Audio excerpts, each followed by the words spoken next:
성경 말씀을 제가 봉독해 올리겠습니다. 사도행전 2장 1절부터 13절입니다. 거룩하신 하나님의 말씀입니다. 오순절 날이 이미 이름에 그들이 다 같이 한 곳에 모였더니 호련히 하늘로부터 급하고 강한 바람 같은 소리가 있어 그들이 앉은 온 집에 가득하며 마치 불의 혀처럼 갈라지는 것들이 그들에게 보여 각 사람 위에 하나씩 임하여 있더니 그들이 다 성령의 충만함을 받고 성령이 말하게 하심을 따라 다른 언어들로 말하기를 시작하니라. 그때 경건한 유대인들이 천하 각국으로부터 와서 예루살렘에 머물러 있더니 이 소리가 나매 큰 무리가 모여 각각 자기의 방언으로 제자들이 말하는 것을 듣고 소동하며 다 놀라 신기하게 여겨 이르되 보라, 이 말하는 사람들이 다 갈릴리 사람이 아니냐? 우리가 우리 각 사람이 난 곳 방언으로 듣게 되는 것이 어찌 됨이냐? 우리는 바데인과 메데인과 엘람인과 또 메소보다미아, 유대와 갑바도기아, 본도와 아시아, 부르기아와 밤빌리아, 애굽과 및 구레네에 가까운 리비아 여러 지방에 사는 사람들과 로마로부터 온 나그네, 곧 유대인과 유대계에 들어온 사람들과 그레데인과 아라비아인들이라. 우리가 다 우리의 각 언어로 하나님의 큰 일을 말함을 듣는도다 하고 다 놀라며 당황하여 서로 이르되 이 어찌된 일이냐 하며 또 어떤 이들은 조롱하여 이르되 그들이 새 술에 취하였다 하더라. 아멘. 오늘 성령 강림 주일입니다. 성령께서 여러분의 구체적인 일상 또 사는 모든 일 그리고 특별히 여러분의 속사람 인격의 아름다운 변화 또 성수 늘 이끌어 주시기를 주님의 이름으로 축원합니다. 여러분이 살아오시면서 나는 그 사람을 만나서 내 인생이 참 좋은 쪽으로 큰 영향을 받았다. 이런 사람을 한번 머리에 떠올려 보십시오. 한두 사람 또는 두세 사람. 제게 그런 거를 물어보신다면 저는 세 사람을 이야기를 할 수가 있습니다. 한 분은 제가 중학교 2학년 때 아직 교회는 나가지 않을 때입니다. 그런데 미션 스쿨을 다녔기 때문에 부활절이 되면 학교로 등교하지 않고 영락교회나 또는 저 제기동에 있는 동신교회 그쪽으로 3일 동안 나가서 말씀을 듣고 또 기도하고 그랬던 기억이 나는데요. 그런데 중학교 2학년 때 머리가 하얀 또 하얀 한복을 입은 하얀 고무신을 신으신 시골 학교 교장 선생님이 설교를 하셨습니다. 그분이 바로 거창 고등학교를 일구신 전영창 선생님이십니다. 저는 그분에게 배워본 적도 없고 거창 출신도 아니고 거창 중고등학교 출신도 아닙니다만은 근데 그때 딱 한 번 들은 설교 그 내용이 지금까지도 생생합니다.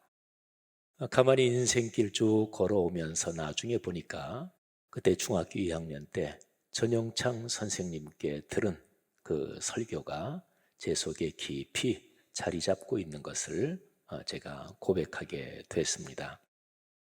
두 번째는 한참 젊은 시절 또 이분도 제가 만나본 적도 없고 또 이분은 얘기도 들어본 적이 없는데 근데 이분이 바로 도산 안창호 선생이십니다.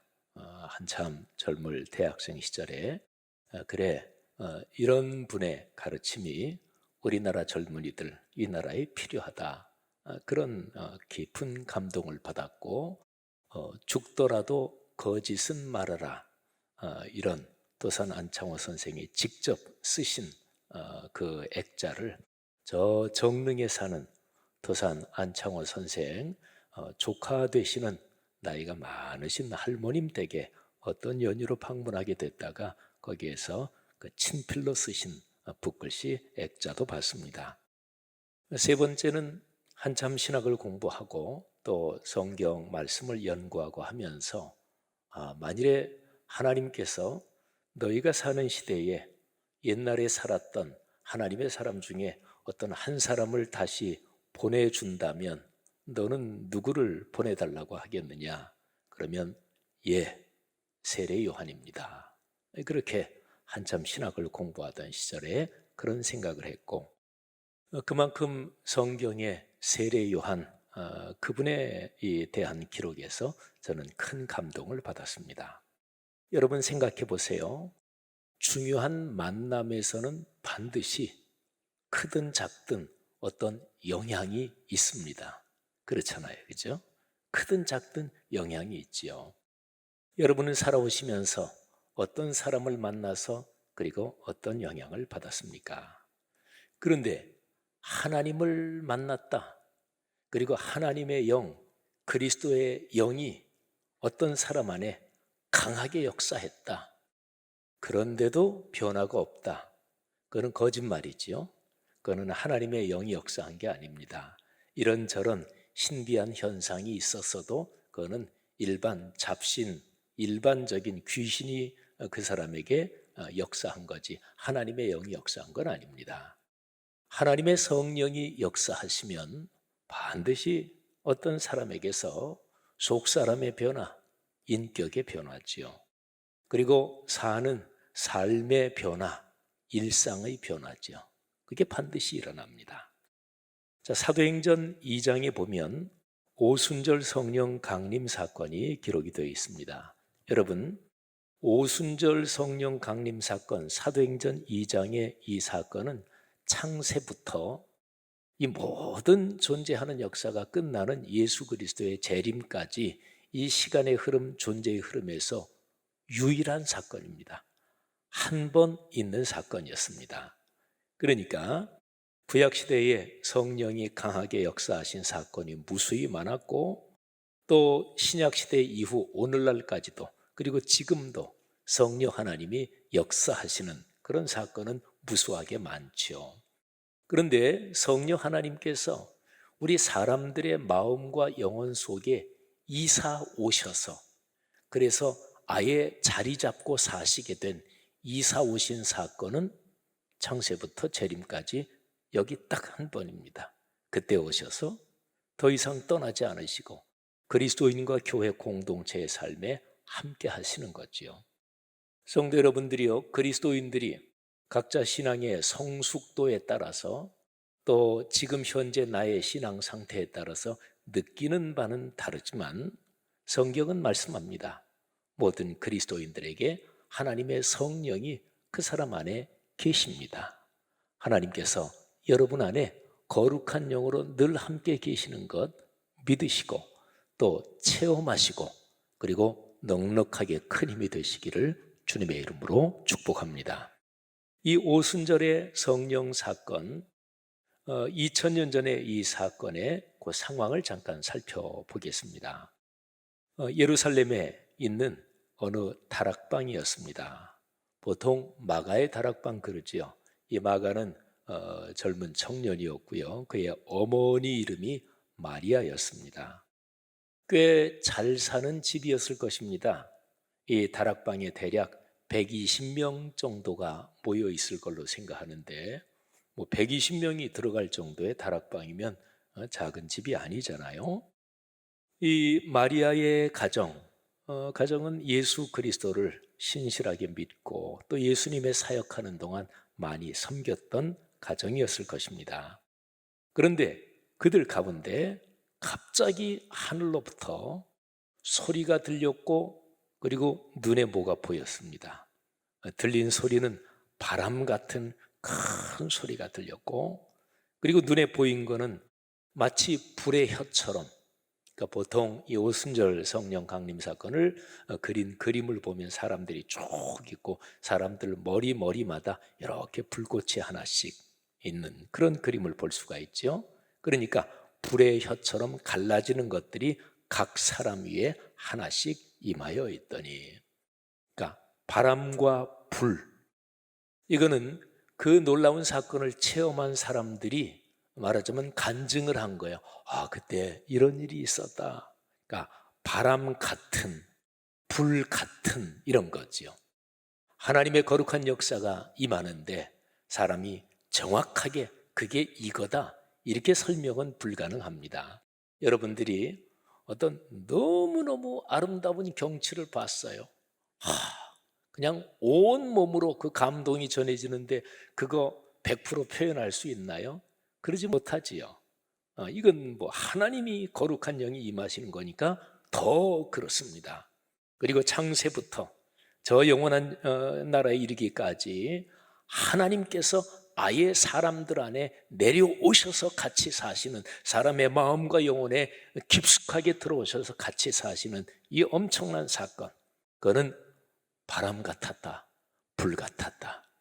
근데 이 바람과 불은 구약 성경에서 하나님께서 임하신다 할 때 공통적으로 나타난 현상이기도 합니다.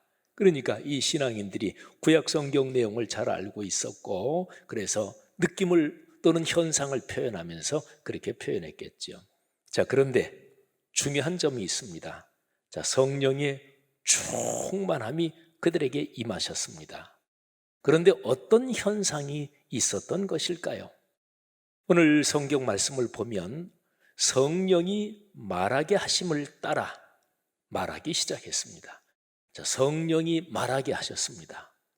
여러분, 어떤 사람을 만나서 제가 아까 드린 말씀처럼 누구에게 감동을 받잖아요. 그러면 알게 모르게 그 사람의 언어를 배웁니다. 제가 강원도 대관령 쪽에서 부교육자로 어떤 목사님 모시고 목회할 때 그 목사님이 충청도 홍성 분이셨어요. 그런데 나중에 어느 정도 하는데 저희 집사람이 그러는 거예요. 아유, 당신 말이 우리 목사님 닮아간다고 그래요. 그분이 충청도 분이니까 그려 뭐 이렇게 하는 것부터 시작해서, 그러니까 저도 모르게 제가 우리 목사님 참 멋있다. 저는 그 목사님께 참 목회에 많은 거를 배웠습니다. 그리고 그 목사님, 특히 사모님 참 두 분이 훌륭하신 분인데 존경하고 그랬지만 제가 저 목사님 참 존경스럽다, 내가 말투까지 배워야 되겠다, 그렇게 생각한 적은 없어요. 근데 저도 모르게 그렇게 닮아가는 거지요. 성령이 충만히 임하시면, 그러면 성령이 말하게 하심을 따라 성령의 감동을 따라 삶에 이런저런 게 변하게 마련입니다. 자, 성령이 말하게 하심을 따라 말하기를 시작했다. 근데 구체적으로 이렇게 기록이 되어 있습니다. 다른 언어들로 말하기를 시작하니라. 오늘 본문 4절이죠. 그들이 다 성령의 충만함을 받고 성령의 말하게 하심을 따라 다른 언어들로 말하기를 시작하니라. 여기에 다른 언어들이 무엇을 가리키는 것일까요? 이거는 외국어를 말합니다. 여러분, 성경에 보면 고린도전서 14장에 방언의 은사가 나오지요. 그 방언은 고린도전서 거기에 14장에도 기록한 것처럼 그 소리의 뜻을 알지 못하는, 그렇게 들리는 얘기예요. 그래서 고린도전서 14장에서 사도 바울은 방언의 기도는 혼자 있을 때 기도해라, 여러 사람이 회중이 있을 때 방언으로 기도하는 거 아니다, 그러면서 내가 그 소리의 뜻을 알지 못하면 내가 말하는 자에게 외국인이 된다, 또는 딴 세상 사람이 된다, 또는 야만인이 된다, 또 말하는 자도 내게 외국인이 된다. 그러니까 그 소리의 뜻, 소리는 나는데 그 뜻을 알지 못해.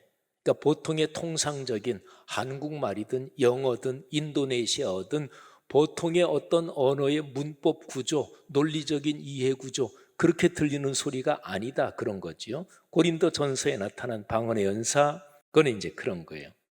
그런데 성령께서 창세부터 재림까지의 유일하게 갑자기 오셔서 사람들 속에 사시게 됐고, 그래서 다른 언어들로 말했다, 이거는 못 알아듣는 소리가 아니었습니다. 여기 한글 성경에도 번역이 된 것처럼 다른 언어들로, 그리고 다른 번역은 이 표현을 이렇게 번역했습니다. 여러 가지 외국어로 말하기를 시작했다. 여러분, 그 뒤에도 쭉 읽어보면 사람들이 놀라는 거예요. 아니, 이 사람들 다 갈릴리 사람들 아니냐? 그러니까 그 당시에 헬라어, 정확하게는 아람어인데 어쨌든 그 당시 헬라어 그것만 쓸 줄 아는 사람인데, 아니 이게 우리 귀에, 우리가 각기 태어난 곳에 그 언어로 이게 들리는 게 이게 어떻게 된 일이냐, 이렇게 놀라는 거죠. 그 당시에 예루살렘에는 로마 제국 전역, 오늘 여기 말씀해 보면은 로마 제국 전역, 그게 그 당시에 세 개였어요. 근데 거기에 지명이 쭉 기록이 되어 있습니다. 바데, 메데, 엘람, 메소포타미아, 이거는 이스라엘 땅으로 보면 우리가 그냥 지도를 이렇게 통상적으로 놓고 보는 대로 보면 여러분이 보는 데서 오른쪽 위쪽 부분, 그러니까 이란, 이라크에 있는 그 지역을 말합니다.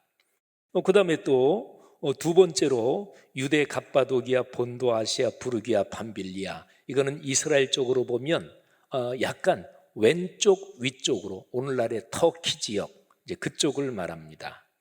그리고 애굽과 및 구레네에 가까운 리비아 여러 지방 사는 사람들, 또 로마, 이거는 저 북아프리카 지역과 그 당시 세계의 중심인 로마까지 포함해서 이쪽을 말합니다. 그러니까 큰 틀로 얘기해서 이쪽 오른쪽 위쪽 이쪽 큰 지역들, 이란, 이라크 지역, 또 그 다음에는 터키 이쪽 지역, 그리고 북아프리카와 로마의 중심지까지 묶어서 이렇게 세 군데를 얘기하죠.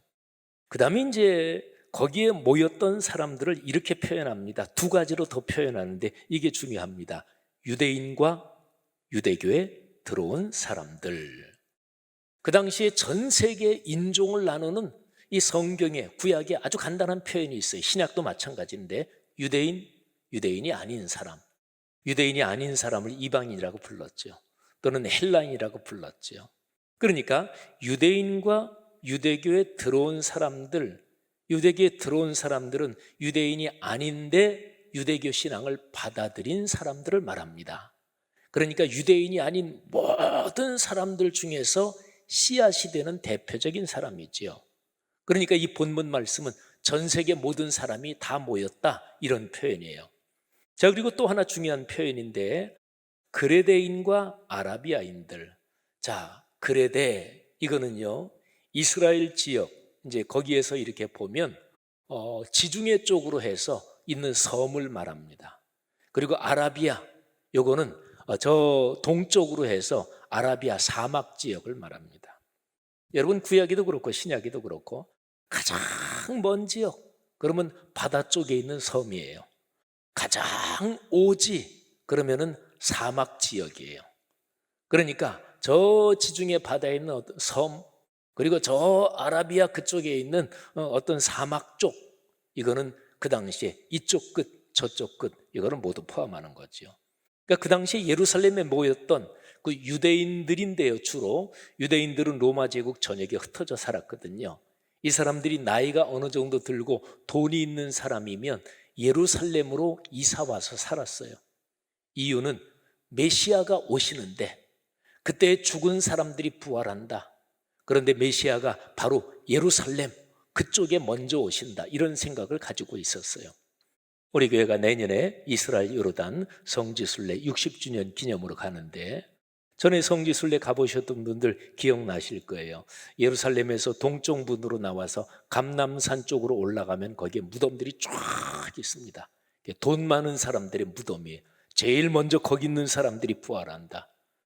그래서 그 당시에 로마 제국 각 곳에 흩어져 살던 유대인들이, 돈이 있고 부유한 사람들이 나이가 들어서 예루살렘 쪽으로 이사 와서 사는 사람들이 있었고, 그리고 오순절이기 때문에 각지에 살던 유대인들이 예루살렘으로 절기를 지키러 올라온 사람들이 있었습니다. 근데 이 사람들을 사도행전 2장에서는 전 세계 모든 민족이 표본적으로 대표적으로 다 모였다, 이렇게 보는 거죠. 그런데 여기에서 이 사람들이 태어난 곳, 그쪽에 쓰는 언어가 각각 달랐거든요.